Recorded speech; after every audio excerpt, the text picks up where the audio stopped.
Assalamualaikum warahmatullahi wabarakatuh. Innal hamdalillah nahmaduhu wa nasta'inuhu wa nastaghfiruh wa na'udzu billahi min syururi anfusina wa min sayyiati a'malina. Man yahdihillahu fala mudhillalah wa man yudlil fala hadiyalah. Ashhadu an la ilaha illallah wahdahu la syarikalah wa ashhadu anna Muhammadan abduhu wa rasuluh. Ya ayyuhalladzina amanu taqullaha haqqa tuqatih wa la tamutunna illa wa antum muslimun. Ya ayyuhan nasu taqu rabbakumul ladzi khalaqakum min nafsin wahidah wa khalaqa minha zawjaha wa batha minhuma rijalan katsiran wa nisaa'a wattaqullaha alladzi tasaaluna bihi wal arham innallaha kana 'alaikum raqiba. Ya ayyuhalladzina amanu taqullaha wa qulu qawlan sadida yuslih lakum a'malakum wa yaghfir lakum dhunubakum wa may yuti'illaha wa rasulahu faqad faza fawzan 'azima. Amma ba'd, fa inna asdaqal hadits kitabullah wa khairal hadi hadi Muhammadin sallallahu alaihi wasallam wa syarrul umuri muhdatsatuha wa kullu muhdatsatin bid'ah wa kullu bid'atin dhalalah wa kullu dhalalatin finnar. Ma'asal muslimin, ikhwani fillah wa akhwati, bapak-bapak, ibu-ibu, saudara-saudari rahimani wa rahimakumullah. Alhamdulillah, segala puji bagi Allah Subhanahu wa taala yang mempertemukan kita kembali dalam majelis yang mulia ini di dalam salah satu taman surga Allah yang ada di dunia ini. Semoga Allah Subhanahu wa taala senantiasa menambahkan kepada kita ilmu yang bermanfaat dan al-amal saleh, dan semoga Allah mengumpulkan kita di taman surganya di akhirat kelak. Ma'asal muslimin, ikhwani fillah wa akhwati, bapak-bapak, ibu-ibu, saudara-saudari rahimani wa rahimakumullah, sebagaimana yang telah diumumkan kajian kita pada kesempatan yang berbahagia ini tentang negeri Syam, tanah yang diberkahi. Ma'asal muslimin, ikhwani fillah wa akhwati rahimani wa rahimakumullah, sebelum kita sampai kepada pembahasan intinya, perlu kita yakini bersama Allah fa'alul lima yurid. Allah berbuat sesuai dengan kehendaknya. Allah mengutamakan sebagian makhluk di atas sebagian yang lainnya. Itu hak khusus bagi Allah Subhanahu wa ta'ala. Allah mengutamakan para nabinya di antara semua manusia yang ada. Allah mengutamakan sebagian waktu di atas sebagian yang lain. Seperti malam Lailatul Qadar yang dikatakan oleh Allah khairun min alfi syahr. Bulan suci Ramadan, bulan yang mulia yang diberkahi. Ini sekali lagi merupakan hak khusus bagi Allah. Allah mengutamakan sebagian makhluk, entah itu manusia, entah itu waktu, demikian pula dengan tempat. Rasul mengatakan tentang kota Mekah misalnya, anti ahabbul buqa ilallah. Engkau wahai kota Mekah adalah tempat yang paling dicintai oleh Allah. Kota Mekah, kota yang paling mulia di atas muka bumi ini. Di dalamnya ada Masjid Al-Haram yang paling utama salat di dalamnya dibandingkan dengan yang lainnya. Demikian pula dengan kota Madinah. Kata Rasul, al-Madinatu khairul lahum law kanu ya'lamun. Kota Madinah itu lebih baik bagi kalian jika kalian mengetahui. Demikian pula dengan negeri Syam. Sekarang negeri Syam itu terbagi menjadi 4 negara: Yordania, Palestina, Lebanon, dan Syria. Semoga Allah Subhanahu wa taala menolong kaum muslimin di Palestina dan di tempat yang lain dan semoga Allah Subhanahu wa taala menghancurkan orang-orang Zionis Yahudi dan yang semisal dengan mereka, dan semoga Allah menjadikan kaum muslimin yang menjadi korban pembantaian orang Yahudi di Palestina menjadi syuhada, dan semoga Allah menyembuhkan yang terluka, yang sakit dari mereka. Negeri Syam, sekali lagi, kalau dulu satu kesatuan, sekarang sudah terpecah menjadi 4 negara tersebut. Kita tidak mungkin, kata para ulama, mengetahui ini tempat yang mulia, tempat yang dibarokahi, kecuali lewat ad-dalil. Karena sekali lagi ini adalah hak Allah Subhanahu wa taala. Dia mengutamakan sesuatu dari makhluknya di atas yang lain. Ini tentunya kita gak mengetahuinya kecuali dengan dalil, entah dari Al-Quran maupun sunnah Rasulullah SAW. Berkaitan dengan masalah Syam, tanah yang dibarokahi, insya Allah kita akan sekedar menukil saja dari sebuah kutip yang berjudul Takhrij Ahadits Fadail Syam wa Dimashq, kumpulan hadis-hadis tentang keutamaan negeri Syam dan juga Damaskus, yang ditulis oleh Al-Imam Abul Hasan Ali bin Muhammad Ar-Rabi'i, di antara ulama abad ke-5 Hijriah, dengan ditakhrij oleh Syekh Albani rahimahullahu ta'ala. Namun sebelum kita baca, perlu kita sampaikan di antara dalil tentang keutamaan negeri Syam, yaitu ayat Al-Quran yang insya Allah tidak asing bagi antum, dalam surat Al-Isra ayat yang pertama. Surat Al-Isra ayat yang pertama Allah mengatakan, Subhanalladzi asra bi'abadihi lailan minal masjidil haram ilal masjidil aqsa alladzi barakna haulahu. Maha suci Allah yang memperjalankan hambanya di malam hari dari Masjid Al-Haram ke Masjid Al-Aqsa yang kami barokahi sekitarnya. Semoga Allah mengembalikan Masjid Aqsa ke tangan kaum muslimin, ajilan ghairu ajilin. Ma'asal muslimin, ikhwani fillah wa akhwati rahimani wa rahimakumullah, ini jelas dalil yang disampaikan oleh Allah Subhanahu wa taala tentang keberkahan negeri Syam, di antaranya tadi Palestina. Namun perlu kita ketahui bersama, apa itu makna barokah atau dibarokahi. Kata ulama, definisi barokah itu ziyadatul khair, tambahan kebaikan, wa thabatuhu, dan tetapnya kebaikan tersebut. Sebagaimana bulan suci Ramadan, malam Lailatul Qadar, Allah katakan, Inna anzalnahu fi lailatin mubarakah. Sesungguhnya kami menurunkan Al-Quran di malam yang dibarokahi.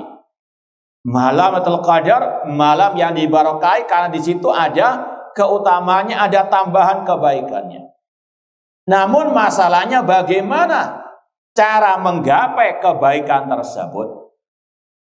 Kata para ulama, seperti contohnya tadi malam Lailatul Qadar, tidak mungkin kita dapat barokah malam Lailatul Qadar dengan hanya melihat bintang-bintang di langit, atau ngelamun, atau menghabiskan waktu dengan hal-hal yang sia-sia, atau untuk tidur saja. Tidak mungkin kita bisa menggapai malam atau keberkahan malam Lailatul Qadar. Barokah tempat, barokah waktu, ini hanya bisa digapai dengan al-amal as-saleh, amal yang ikhlas karena Allah dan mengikuti tuntunan Ar-Rasul sallallahu alaihi wasallam. Oleh karena itulah Syekh Al-Albani rahimahullah di muqaddimah kitab ini sebelum membawakan hadis-hadis yang banyak tentang keutamaan negeri Syam, beliau mengatakan hatta ya'laman nas anna fi fadli Syam ahadits katsira sahihah. Di antara motivasi beliau mentakhrij, menerbitkan istilahnya kitab tentang keutamaan negeri Syam dari hadis-hadis Rasulullah SAW, agar manusia mengetahui negeri Syam itu memiliki banyak keutamaan lewat hadis-hadis Rasulullah SAW. Artinya banyak hadis-hadis Rasul tentang keutamaan negeri Syam, dan itu hadisnya sahih kata beliau. Kemudian diantara sebabnya wa hatta ya'rifal mustautinuna fihi fadla ma'an amallahu bi alaihim, dan terutama terkhusus penduduk negeri Syam agar mereka sadar, mereka paham, mereka tinggal di negeri yang memiliki banyak keutamaan. Ya. Dan sebagai seorang muslim muslimah wajib meyakini semua kabar berita dari Rasulullah SAW. Di antara makna asyhadu anna Muhammadar Rasulullah tasdiqu fima akhbar. Di antara konsekuensi mengucapkan asyhadu anna Muhammadar Rasulullah, membenarkan semua kabar berita dari Rasul. Di antaranya tentang keutamaan negeri Syam, terutama bagi penduduk negeri Syam agar mereka betul-betul sadar, paham tentang hadis-hadis ini. Fayakumu bisyukrihi. Kalau mereka sudah tahu keutamaan negeri yang mereka tempati, negeri Syam, entah di Palestina, Yordania, Syria, Libanon, maka kewajiban mereka bersyukur kepada Allah. Agar apa? Mereka bersyukur akan nikmat yang Allah berikan kepada mereka. Dan bagaimana cara bersyukurnya? Kata beliau, bil amalis saleh wa ikhlasil ibadah liwajhi subhanahu wa ta'ala. Cara bersyukur ketika mendapati negeri yang mulia dengan menjalankan amal saleh, yaitu amal yang ikhlas karena Allah, menjalankan ibadah hanya kepada Allah, mentauhidkan Allah, dan ittiba mengikuti ajaran Rasulullah SAW. Kenapa demikian? Kata beliau, wa illa fa innal amra kama qala Salman Al-Farisi li Abi Darda radhiyallahu anhuma. Karena ada ungkapan yang sangat indah dari sahabat Rasul yang bernama Salman Al-Farisi kepada sahabat Rasul yang lain yang bernama Abu Darda. Salman Al-Farisi berkata, innal ardal muqaddasata la tuqaddisu ahadan. Tanah yang suci, tempat yang mulia, tempat yang dibarokahi, tidak bisa mensucikan orang yang hidup di dalamnya. Wa inna ma yuqaddisul insana amaluhu. Yang bisa mensucikan, memuliakan manusia, ya amalnya sendiri. Seperti kalau kita contohkan juga negeri yang paling mulia tadi, kota Mekah. Di sana dulu ada Abu Lahab, Abu Talib, kaum musyrikin jahiliyah. Apalah artinya kota suci Mekah bagi mereka, sedangkan mereka tidak mensucikan jiwa mereka dari kotoran kesyirikan. Makanya Rasul awal kali diutus oleh Allah, diantaranya ditugaskan wasiyabaka fatahhir. Adapun pakaianmu maka sucikanlah. Kata para ulama maknanya tahhir a'malaka minasyirki. Sucikanlah amal perbuatanmu dari kesyirikan kepada Allah Subhanahu wa ta'ala. Maka seorang hamba yang memang Allah anugerahi bertempat tinggal di tempat yang mulia, yang dibarokahi, tidak boleh hanya sekedar berbangga dengan apa? KTP-nya yang tinggal di negeri mulia tersebut, entah kota Makkah, kota Madinah, ataupun di negeri Syam. Karena Allah berfirman, likulin darajatun mimma amilu. Setiap orang mendapatkan derajat di sisi Allah sesuai dengan amal perbuatannya. Bukan sekedar apa? Tempat tinggalnya yang barokah tersebut. Ini yang wajib diyakini. Demikian pula nanti hadis-hadis Rasul tentang negeri Syam ini tidak cukup hanya sekedar untuk kebanggaan bagi penduduk yang tinggal di sana, namun tadi intinya kewajiban mereka mensyukurinya dengan mentauhidkan Allah, beribadah hanya kepada Allah, dan dengan ittiba mengikuti ajaran Rasul sallallahu alaihi wasallam. Maka demikian pula dengan kita yang di luar sana. Kita wajib mengukur ini semuanya dengan tadi. Jangan hanya mengatakan, ayo kita negeri Syam. Kita mengikuti orang-orang yang ada di sana. Tolak ukurnya tadi. Kembali kepada tauhid dan ittiba kepada sunnah Rasul sallallahu alaihi wasallam. Sebagaimana kota Mekah. Ya, apakah semua orang di kota Mekah itu baik semuanya? Di sana ada pencopet. Banyak jemaah haji, jemaah umrah yang dicopet. Banyak maling juga di sana. Banyak orang-orang yang ahli maksiat di sana dan seterusnya. Maka sekali lagi ini kaidahnya kata Salman Al-Farisi radhiyallahu anhu, tempat yang mulia, tempat yang suci tidak bisa mensucikan orang yang hidup di dalamnya. Orang itu bisa baik, bisa mulia dengan amalnya. Ya, inna ma yuqaddisul insana amaluhu. Yang bisa mensucikan orang adalah amal perbuatannya yang ikhlas dan ittiba mengikuti ajaran Rasul sallallahu alaihi wasallam. Maka jangan kita selalu membenarkan apa yang ada di sana. Kan tempat mulia, iya tempatnya mulia, orangnya nggak bentuk mulia. Nah, kita baca beberapa hadis yang sahih yang tercantum dalam kitab ini. Sekali lagi ini kitab ditulis oleh ulama abad ke-5 Hijriah dan diteliti dan diringkas oleh Syekh Albani rahimallahu ta'ala, dan disebutkan hukum hadisnya sahih atau tidak. Ma'asal muslimin ikhwani fillah wa akhwati rahimani wa rahimakumullah. Hadis yang pertama dari Zaid bin Thabit Al-Ansari radhiyallahu anhu, beliau berkata, sami'tu Rasul sallallahu yaqul. Rasul sallallahu bersabda, ya tuba lisyami, ya tuba lisyami, ya tuba lisyam.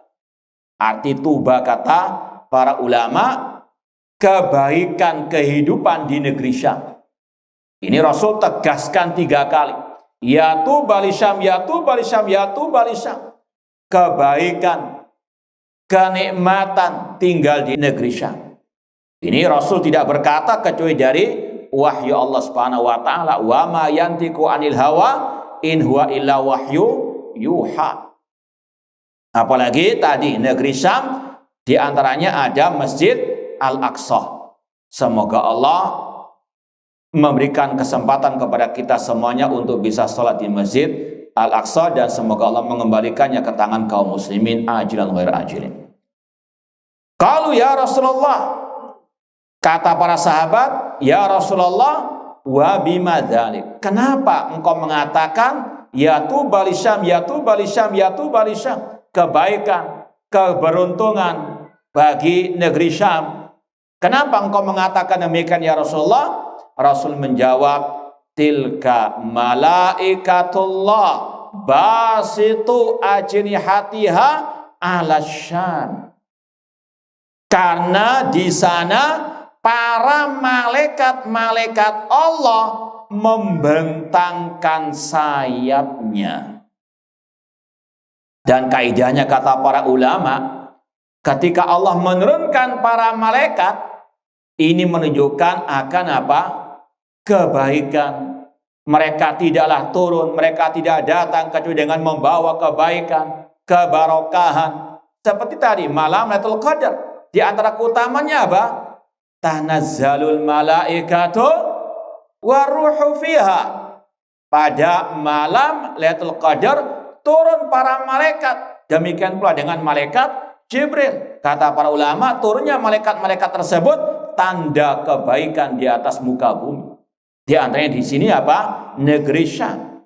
Namun sekali lagi kebaikan ini enggak ada manfaatnya bagi yang ahli syirik ataupun ahli maksiat. Ini hanya bagi yang ikhlas dalam ibadah kepada Allah dan yang mengikuti ajaran Rasulullah Shallallahu Alaihi Wasallam.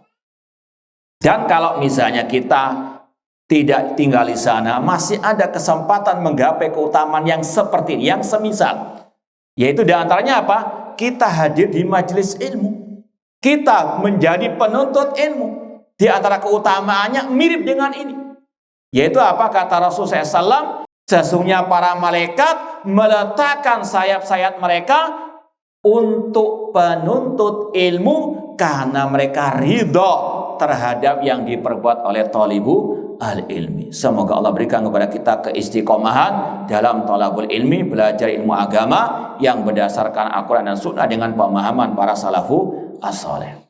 Ini salah satu keutamaan negeri Syam.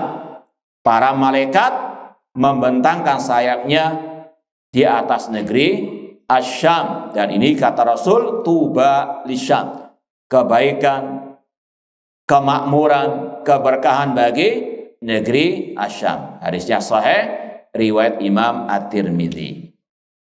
Hadis yang kedua yang dibawakan dalam kitab ini, an Abdullah bin Hawala qala Rasulullah SAW, dari sahabat yang bernama Abdullah bin Hawala, beliau berkata Rasulullah SAW bersabda, satu jannaduna ajnadan, kalian wahai kaum muslimin akan terbagi-bagi menjadi beberapa pasukan tentara.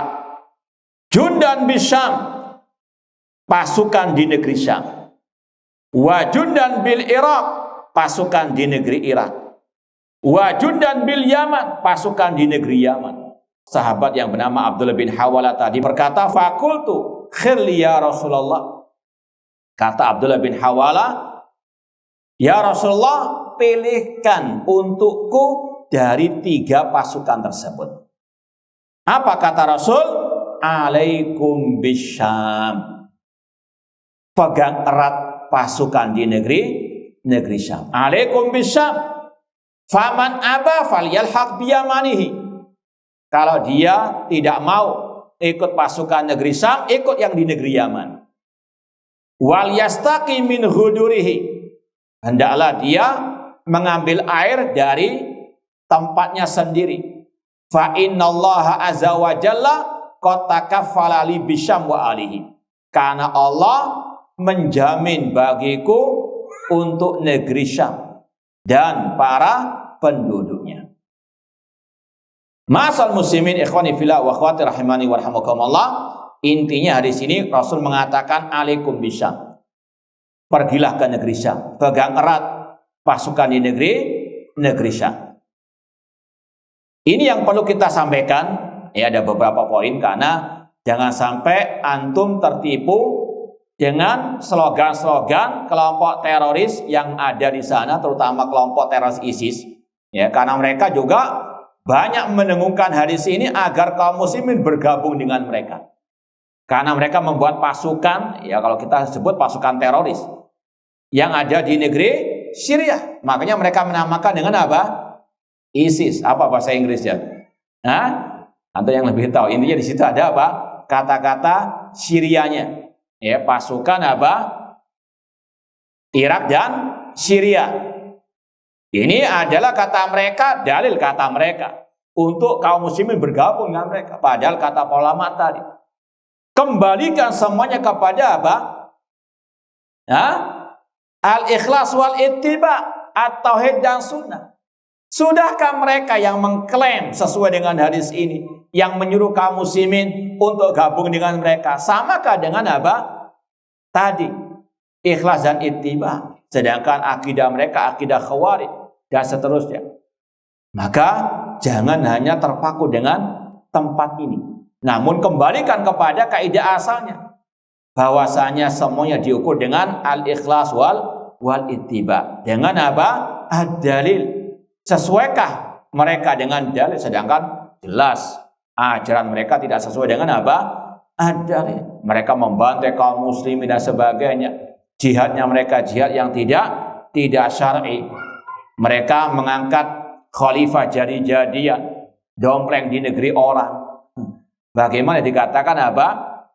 kaum muslimin harus kembali kepada mereka. Ini wallahu taala alam, kata sebagian para ulama. Demikian pula nanti dalam penjelasan hadis berikutnya, ini terutama di zaman ketika turunnya Nabi Isa alaihi assalam. Insya Allah antum sudah pernah mendengar kisahnya ketika di akhir zaman Dajjal keluar, kemudian Nabi Isa diturunkan oleh Allah Subhanahu wa taala di mana? Menara Putih di Damaskus. Ini akan ada sebetulnya hadisnya di sini. Terutama tentang keutamaan Damaskus. Allah turunkan Nabi Isa alaihissalam di negeri Syam, tepatnya di Damaskus tadi. Kemudian Nabi Isa akan apa? Mengejar Dajjal bersama pasukan kaum muslimin. Ini pasukan apa di negeri Syam. Mereka lah yang disebut dengan At-Taifah Al-Mansurah. Nanti akan ada penjelasan hadisnya atau ada hadisnya tentang Taifah Mansurah.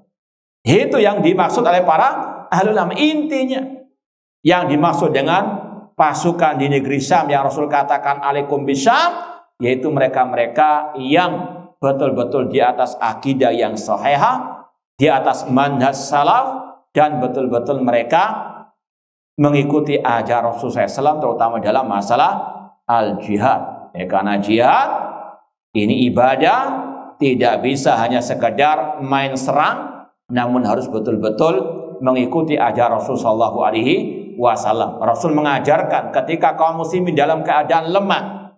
Rasul contohkan di kota Mekah, mereka, para sahabat dalam keadaan lemah, terutama dalam militer mereka. Allah nggak mengizinkan mereka untuk apa? Berjihad.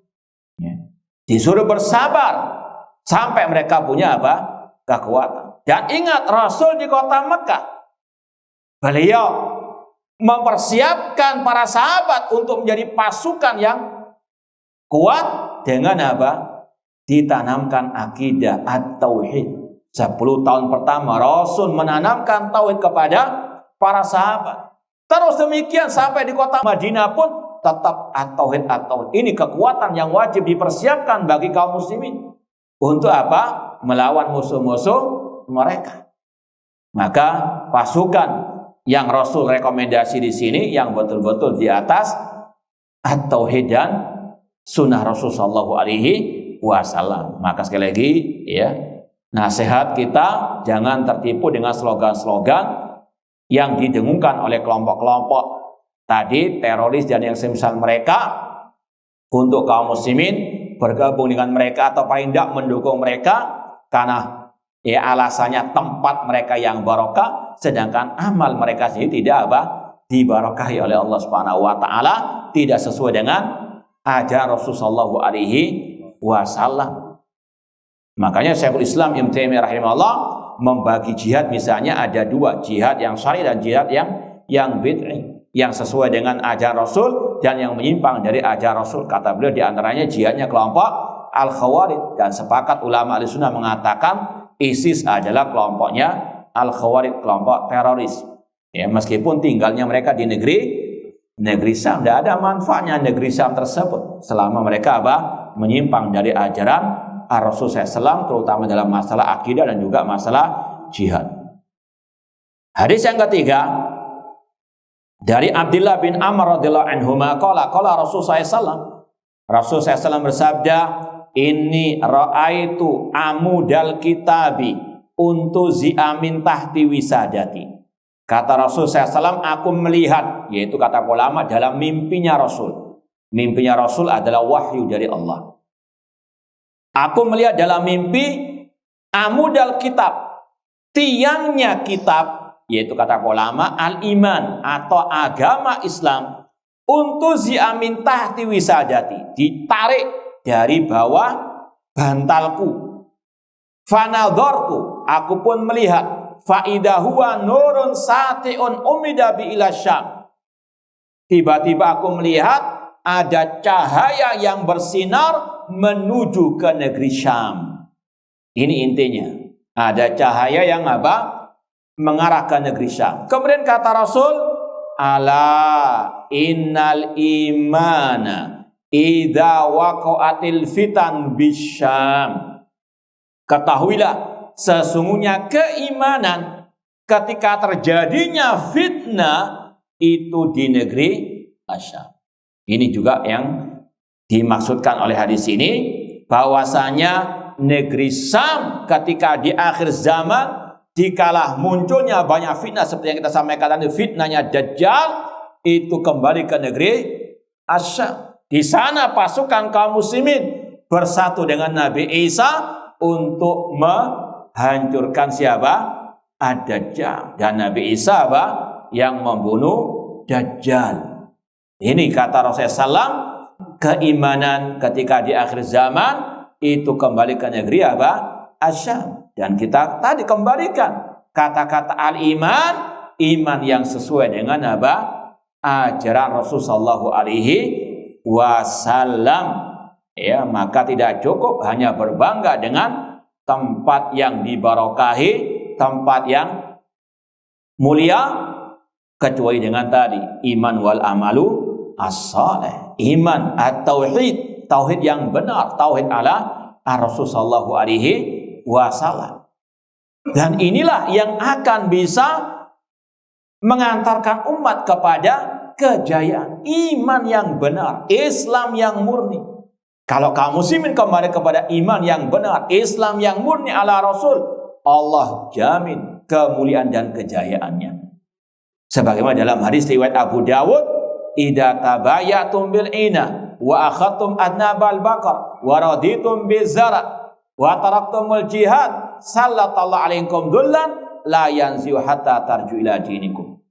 Apabila kalian telah berjual dengan cara riba atau sejenis riba, kalian tamak dengan dunia, kalian meninggalkan jihad di jalan Allah, Allah timpakan kehinaan atas kalian, dan tidak akan Allah cabut kehinaan itu sampai kalian kembali kepada agama kalian. Ini solusi dari keterpurukan umat, kembali kepada agama Islam yang diturunkan oleh Allah kepada Rasul, yang diajarkan Rasul kepada para sahabatnya, ma'ana alaihi wa ashabi, yang sesuai kata Rasul dengan ajaranku dan sesuai dengan ajaran para sahabat. Inilah yang dinamakan al-firqatun najiyah, kelompok yang selamat, Ahlussunnah wal Jamaah, Taifah al-Mansurah, yang akan apa? Mengantarkan umat kepada kejayaan. Dan juga Rasul dalam Sahih Bukhari bersabda, la taqumus sa'atu hatta yuqatilal muslimun al-yahud fayaktulahumul muslimun. Tidak akan tegak hari kiamat sampai kaum muslimin yang akan memerangi orang Yahudi, dan kaum muslimin yang akan apa? Membunuh mereka. Bukan sebaliknya, bukan Yahudi yang membunuh, membantai kaum muslimin. Kaum muslimin yang akan apa? Membunuh orang-orang al-Yahud. Fayakhtabi al-Yahud min wal hajar wasyajar. Sampai orang Yahudi sembunyi di belakang pepohonan dan bebatuan. Pepohonan dan bebatuan, kata Rasul, akan berkata, fayakul hajar wasyajar, ya muslim ya Abdullah ta'al hada Yahudi min wari uqtulhu. Kata pepohonan bebatuan. Dan sekali lagi, ini termasuk bagian konsekuensi kita mengucapkan syahadat Muhammad Rasulullah, membenarkan semua kabar berita dari Rasul, terutama hal-hal yang gaib yang akan datang. Rasul mengatakan nanti orang Yahudi akan bersembunyi di balik bebatuan pepohonan. Dan pepohonan bebatuan berkata, wahai muslim, wahai Abdullah. Kata para ulama, ini yang bisa mengalahkan Yahudi, yaitu orang-orang yang betul-betul di atas Islam yang sebenarnya. Islam ala Rasul dan para sahabat Rasul, bukan Muslim KTP atau Islam KTP, namun betul-betul yang di atas tauhid dan sunnah, yang betul-betul mengamalkan dua konsekuensi kalimat syahadat, asyhadu alla ilaha illallah wa asyhadu anna muhammadar rasulullah, ikhlas dan ittiba. Demikian pula kata pepohonan bebatuan, ya Abdullah, wahai hamba Allah yang betul-betul menghambakan dirinya kepada Allah, yang betul-betul menyerahkan semua ibadah hanya kepada Allah. Dan ini juga yang Allah firmankan dalam surat An-Nur 55. Wa'adallahu alladhina amanu minkum wa amilus salihati la yastakhlifannahum fil ardi kama stakhlafal ladina min qablihim wa la yumakkinna lahum dinahum alladzi tadallahum wa la yubadilannahum min ba'di khawfihim amna ya'budunani la yusyrikuna bi syai'an. Allah berjanji kepada orang beriman di antara kalian dan yang beramal saleh, untuk Allah menjadikan mereka sebagai penguasa di atas muka bumi. Seperti yang Allah menjadikan orang-orang sebelum mereka sebagai penguasa. Dan Allah kokohkan agama yang Allah ridhoi bagi mereka. Dan Allah rubah ketakutan mereka dengan keamanan. Ya'budunani. Syaratnya kaum muslimin harus beribadah hanya kepada Allah. Tidak berbuat kesyirikan. Kalau kaum muslimin masih berbuat kesyirikan, apalagi di negeri Syam, gak akan mungkin ada kemenangan bagi kaum muslimin. Syaratnya ya muslim ya Abdullah. Ini di belakangku ada orang Yahudi, bunuh dia. Kecuali pohon gharqad, kata Rasul, karena itu pohonnya orang Yahudi. Ini sekali lagi yang wajib diyakini oleh setiap muslim muslimat. Kaum muslimin akan jaya, akan menang kalau mereka kembali kepada Islam yang murni, Islam ala Rasul, Islam ala para sahabat Rasul, dan diantaranya dengan mentauhidkan Allah dalam ibadah, meninggalkan segala bentuk kesyirikan kepada Allah Subhanahu wa taala. Hadis yang keempat dari Abi Dzar radhiyallahu ta'ala anhu qala Rasul sallallahu alaihi wasallam asy-Syamu ardul mahsyar wal mansyar. Negeri Syam tempat dikumpulkannya manusia di hari kiamat, dibangkitkannya manusia di hari kiamat. Ini hadis sahih dengan riwayat Imam Ahmad dan yang lainnya. Ini juga kata ulama menunjukkan keutamaan negeri Syam, bagaimana di akhir zaman mereka akan berkumpul tadi bersama Nabi Isa alaihi assalam, dan dari situlah mereka akan dikumpulkan, dibangkitkan oleh Allah pada hari kiamat. Hadis yang kelima, ini yang kita sebut tadi tentang hadis Taifah al-Mansurah. Kata Rasul SAW, "Idza fasada ahlu Syam fala khaira fikum." Kalau penduduk negeri Syam sudah rusak, tidak ada kebaikan bagi kalian. Ini Rasul juga mengisyaratkan, enggak selamanya mereka dalam keadaan lurus, baik. Ya. Kemudian kata Rasul, "La tazalu ta'ifatun min ummati mansurin." Senantiasa ada sekelompok dari umatku yang ditolong.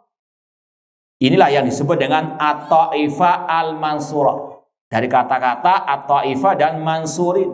Mereka ditolong oleh Allah Subhanahu wa taala. La yadurruhum man khadalahum. Tidak mencelakakan mereka orang-orang yang mencampakkan mereka hatta taqum as-saah, sampai tegaknya hari kiamat. Ini juga harus antum pahami bersama dengan pemahaman para ulama Ahlussunnah. Siapa at-ta'ifah al-mansurah? Apakah seperti yang diklaim oleh kelompok teroris tadi, isi dan misal dengan mereka, yang penting jihad itu ta'ifah al-mansurah? Tidak. Ya. Ingat penjelasan para ulama, di antaranya Imam Ahmad, Abdullah bin Mubarak dan yang lainnya, mereka mengatakan illam takun ta'ifah al-mansurah ahlal hadis fala adri manhum. Kalau at-ta'ifah al-mansurah itu bukan ahlul hadis, bukan ahlus sunnah, aku tidak tahu lagi siapa mereka. Artinya apa? Ulama salaf mentafsirkan, menjelaskan arti at-ta'ifah al-mansurah adalah orang-orang yang berpegang teguh dengan hadis Rasulullah SAW, dengan sunnah Rasulullah SAW, terutama dalam masalah akidah dan juga tadi tentang masalah al-jihad. Ya, namun sekali lagi banyak di antara kelompok-kelompok yang mereka berjihad tidak di atas sunnah Rasulullah SAW mendengungkan hadis ini untuk kaum muslimin mendukung mereka. Padahal sekali lagi yang disebut dengan ta'ifah al-mansurah yang di atas tauhid dan sunnah Rasulullah SAW. Makanya Syekhul Islam Ibnu Taimiyah rahimahullah di awal kitab Al-Aqidah Al-Wasithiyah mengatakan hada i'tiqadu al-firqatin najiyah al-mansurah ila qiyamisa ahli sunnah wal jamaah. Inilah akidah kelompok yang selamat al-mansurah yang ditolong oleh Allah, yaitu ta'ifah al-mansurah sampai hari kiamat ahli sunnah wal jamaah. Kemudian beliau jelaskan apa itu akidahnya at-ta'ifah al-mansurah. Artinya at-ta'ifah al-mansurah yang berakidah sesuai dengan akidahnya Rasul, akidahnya para sahabat. Itu tolak ukurnya. Bukan yang tinggal di negeri Syam semata tanpa mengikuti ajaran Rasul SAW. Namun kalau ada mereka-mereka yang di atas akidah Rasul, di atas manhaj para sahabat Rasul SAW, kemudian mereka tinggal di negeri Syam, ini nurun ala nur, kebaikan di atas kebaikan. Sekali lagi tolak ukurnya adalah apa? Al-ikhlas wal ittiba, ukurannya adalah al-amalus soleh atau al-iman wal amalu as-soleh, bukan sekedar apa? Tempat. Masih ada waktu? Habis sudah? Hah? Masih seperempat ini. Sudah? Cukup? Oh iya, sudah cukup insyaallah. Semoga Allah Subhanahu wa taala memberkahi kita semuanya dan semoga Allah menolong kaum muslimin di Palestina dan menghancurkan orang-orang al-Yahud. Wallahu a'lam. Wassalamualaikum warahmatullahi wabarakatuh.